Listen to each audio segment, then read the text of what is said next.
بگوید قسم که جانا اگر که باشم گه ظهورم، وگر تنم را حصار قبرم میان دستان خود فشارم. زمانه با داغ دوری تو گدازد این قلب چاک چاکم.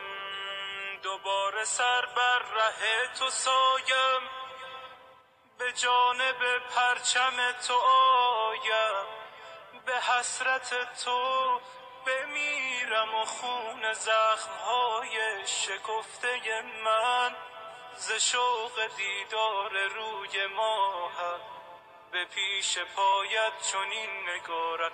تمام عمرم برای مهدی شود وجودم، فدای مهدی سپاس و گویم.